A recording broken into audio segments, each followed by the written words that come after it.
On cherche à utiliser la méthode de substitution trigonométrique afin de pouvoir calculer l'intégrale de x à la puissance 3 divisé par 1 plus x au carré, le tout à la puissance x divisé par 2.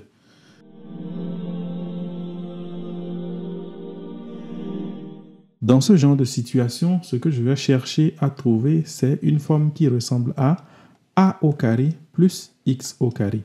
Dès que j'ai ça, je vais alors faire un changement de variable en posant que x est égal à a multiplié par tangente θ.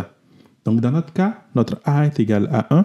Donc ici, on va simplement poser que x est égal à tangente θ. Et qu'est-ce que cela implique?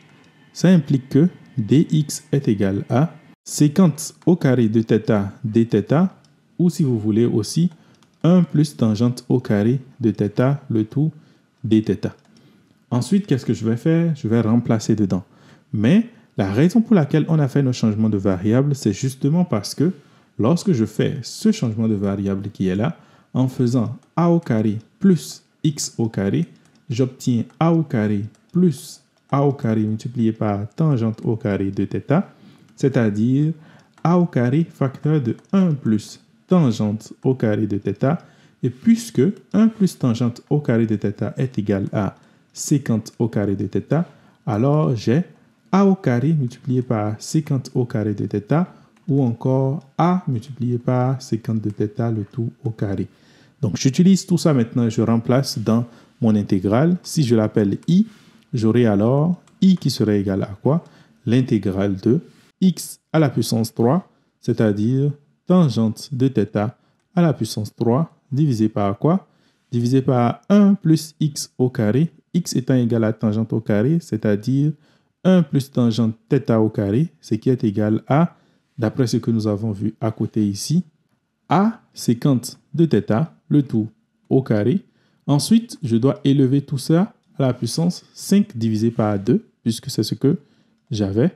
Et après ça, qu'est-ce que je fais? Je remplace dx par sa valeur, c'est-à-dire sécante au carré de θ dθ. Ensuite, je fais une petite simplification, ce qui me permet donc d'avoir l'intégrale de tangente à la puissance 3 de θ divisé par, ici bien évidemment mon a est égal à 1, donc j'aurai simplement sécante à la puissance 5 de θ multiplié par sécante au carré de θ dθ. Ce qui me donne donc l'intégrale de tangente à la puissance 3 de θ divisé par sécante à la puissance 3 de θ dθ. Ce qui fait que je me retrouve avec une intégrale trigonométrique. Et dans le cas d'une intégrale trigonométrique, si je dois calculer l'intégrale où j'ai les tangentes et les séquentes, alors je vais regarder les puissances de tangente et de séquente. Ici, la puissance de tangente, c'est 3 et la puissance de séquente, c'est également 3. Si jamais la puissance de tangente est impaire, alors je dois poser que u est égal à sécante de θ. Et comment est-ce que je vais faire ça? Je vais simplement réécrire ceci comme étant l'intégrale de tangente à la puissance 2 de θ divisé par sécante à la puissance 3 de θ multiplié par tangente de θ dθ. Puisque je veux poser sécante, alors je peux encore réécrire ceci comme étant tangente à la puissance 2 de θ divisé par sécante à la puissance 4 de θ multiplié par sécante de θ tangente de θ dθ. Et ensuite, qu'est-ce que je vais faire? Je vais simplement remplacer tangente au carré qui est ici par une formule en fonction de sécante. Puisque je l'avais dit un peu plus haut, j'ai 1 plus tangente au carré de θ qui est égal à sécante au carré dθ. Donc, ça veut dire simplement que tangente au carré de θ est égal à sécante au carré de θ moins 1. C'est-à-dire que j'aurai l'intégrale ici de sécante au carré de θ moins 1 divisé par sécante à la puissance 4 de θ que je multiplie par sécante de θ tangente de θ. Et d'après ce que j'ai dit un peu plus tôt, qu'est-ce que je vais faire? Je vais simplement poser que u est égal à sécante de θ, c'est-à-dire du est égal à sécante de θ tangente de θ dθ.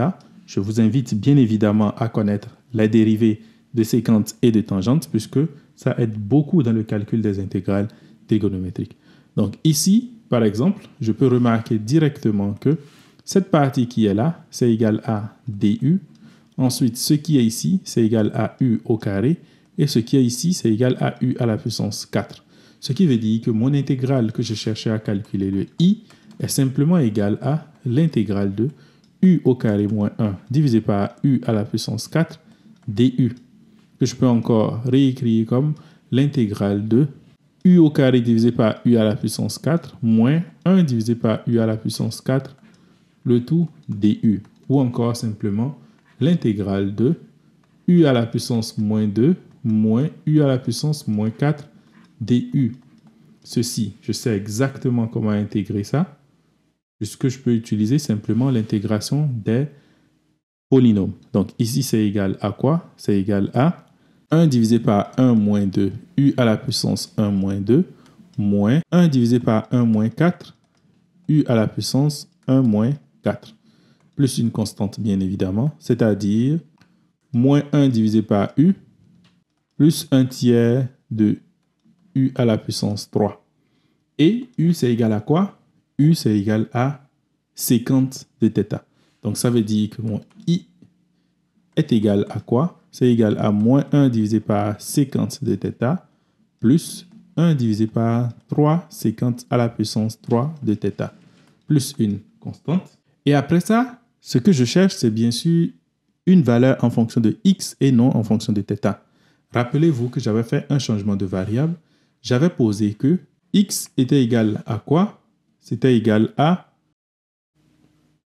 tangente de θ. Donc, puisque x est égal à tangente de θ, comment est-ce que je peux obtenir la valeur de sécante de θ afin de pouvoir remplacer cela en fonction de x?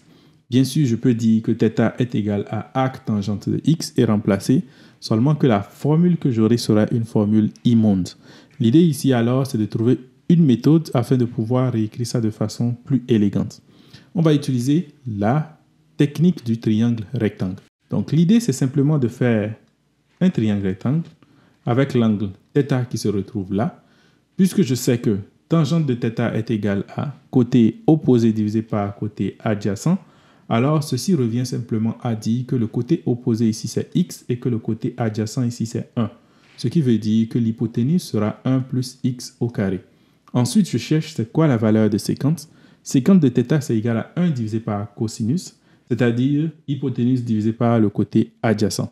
Donc ça veut dire simplement que d'après ma formule qui est là, je peux conclure que sécante de θ est égal à 1 plus x au carré.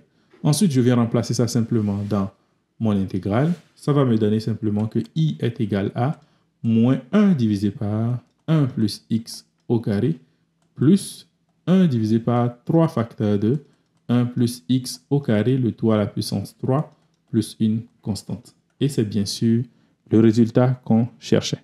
À une différence près que je me suis trompé. En réalité, le résultat, c'est censé être ici racine carrée de 1 plus x au carré, puisque, en utilisant la propriété de Pythagore, l'hypoténuse ici est égale à la racine carrée de la somme des différents côtés. Donc, ça veut dire que sécante de θ, c'est plutôt racine carrée de 1 plus x au carré. Donc, j'aurai racine carrée ici et 3 fois racine carrée ici, le tout à la puissance 3, bien évidemment. Et ça, c'est le résultat auquel on s'attendait.